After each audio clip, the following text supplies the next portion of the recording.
Hey everyone, I am Kim with Savvy Social Worker Exam Prep. I am a licensed clinical social worker and an exam prep coach, teaching aspiring social workers how to pass the ASWB's master's and clinical level licensing exams. I have an online study prep course and a host of other resources to help get you a pass. In today's video, I just simply want to talk about one of the most common questions that I get: how to pass the ASWB exam. My first tip into passing the exam is to have a study plan.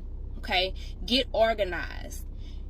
Create a template of how you want to study, how much you want to study, what days, how long you want to study each study session. I personally recommend 3 to 4 days a week, no more than an hour to an hour and a half per study session. Never try to overload when you're in a study session, because our attention span is only for a short amount of time, and so after a certain point you're just basically wasting your brain cells because you won't be retaining much. So my first step into passing the ASWB exam is definitely to create a study plan, get organized, and go at your own pace. On my website, www.savvysocialworkerexamprep.com, I do offer a study plan that helps get you organized, helps you to track your progress from week to week. It also includes some base exam content for you to review as you go along. It also includes affirmations as well as self-care journaling and all of that. So if you're interested, please feel free to check that out. In this video, I want to talk about my second tip, which is knowing your learning style.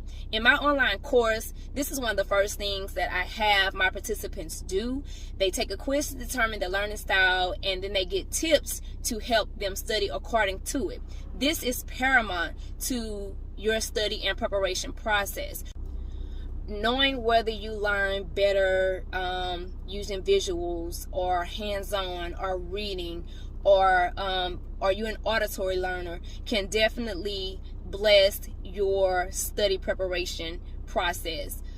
In so much, because if you are a visual learner but you are only studying audio content, then you're not really doing yourself any justice, and you're probably having trouble retaining the information that you're studying, which in turn means you're wasting your time. So definitely know your learning style before you start studying. Today I'm going to talk about my third tip, which is reading and knowing the code of ethics. I cannot stress this enough. Make this a priority at the beginning of your study process and a habit to review it weekly. It will definitely bless your entire exam ministry and definitely help you to understand a lot of what the questions are asking and how to proceed with intervening when the exam questions are asking you, what should the social worker do?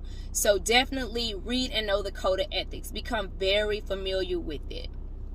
In this video, I am going to be discussing my fourth tip with helping you to understand how to pass the ASWB exam. That fourth tip is find what works for you and stick with that. Be cautious of studying too many resources or joining various study groups. This tends to become very overwhelming and confusing. I can't count the times that I've had my clients come back and tell me, man, when I got in the exam, I just started hearing, oh, well, this person said this, or I learned this from this program, and it all just came, and it was all mumble jumbled when they got into the exam, because they had then studied so many different resources in so many different places. They've had, more than one coach, and they participate in so many study groups that, all of that stuff comes back when you are already bogged down with test anxiety. It just creates a mind full of chaos. So I would definitely tell you, find what works for you in the beginning and stick with that. Maybe find 1 or 2 resources that is good enough, that accommodates your learning style. Even if it's a study group, or 2. I know the Facebooks are good. The Facebook groups are good.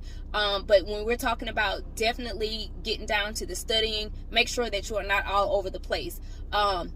My tip about using study partners, I say they are really good to use a study partner. Those of you who are finding study partners, whether it be 1 person or 2 people, make sure that you are studying with people who are testing around the same time as you.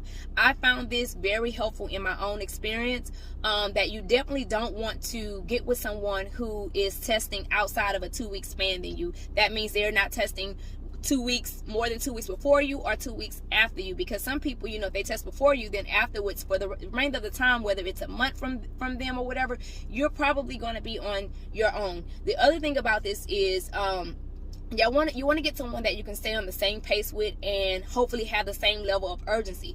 It's a difference when you have someone who is testing in 2 weeks and then you still have somebody who's not testing for another 2 months. They may not feel the same sense of urgency to study as much as you do or cover as much as you do because you're getting ready to take your exam. So I definitely recommend that you find a partner that is studying or that are studying to test around the same time as you, as well as finding something that works for you, a program. Please do not try to study 3-4 different programs at a time because it will confuse you. Having different coaches, a lot of us, we're coaching, we're teaching the same thing, but we're teaching it in different ways. We all have different strategies, and when you're trying to combine all of that, it can be very, very confusing for you on test day. So I just want to talk about a few things that you should know in regards to the ASWB exam. So first, the exam consists of 2 main protocols: content recall and practical application. Content recall is simply, you know, the information that you learned and that you have to retain and then recall on the exam. It's either you know it or you don't, and if you don't know, most times you need to know. So these are things like, you know, Unit 1 human development, the theories, certain diagnoses and stuff like that in Unit 2, as well as Unit 4, things that are found in the Code of Ethics. These are recall things that you will definitely see on the exam, and you just have to study to know these things and become familiar with these processes. So let me tell you that just knowing exam content will not help you pass either of these exams.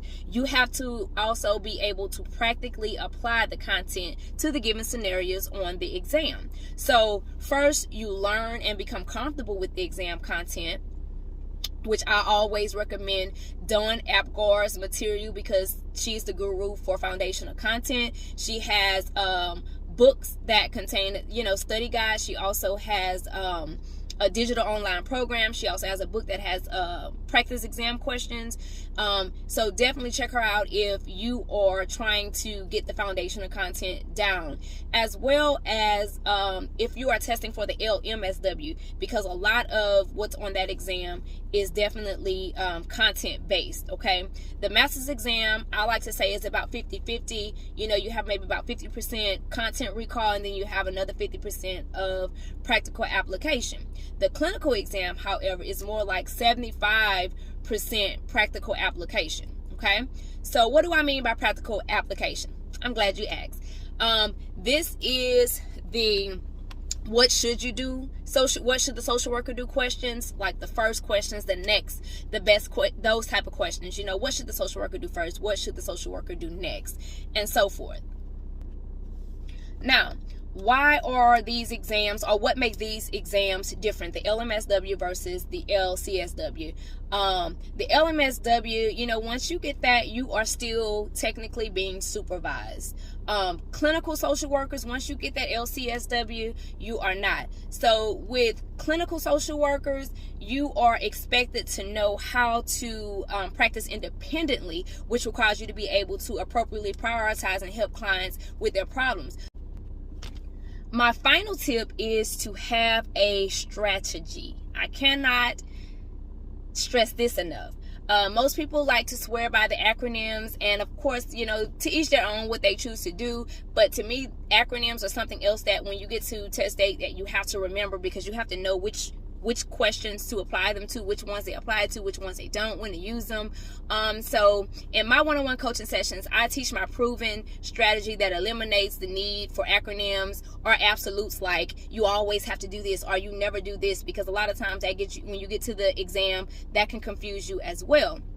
And so all of these things are just other confusing things to add to your list of things to remember while you're already having test anxiety in the exam. So definitely have a strategy, something that you can use to take you throughout the whole exam, and you're not guessing, okay, is this good for this question or is it not good for this question? So definitely get you a strategy and stick with a strategy, and that will definitely help you be successful on this exam.